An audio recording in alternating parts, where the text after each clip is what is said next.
Hi guys, I wanted to show you again another joint of disassembled frame. In this case, we have made it with two asparagus because we make this molding, which is the 3014, longer than usual. I mean taller than usual. So in this case, we make it with two of the asparagus for the corners. In this case, these, like the other ones that I've been showing, go into the corner like that.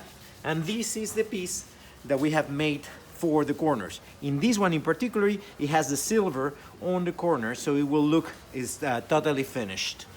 In this case, you just glue it on a section and glue it from the back, little by little, until it's totally glued onto the piece.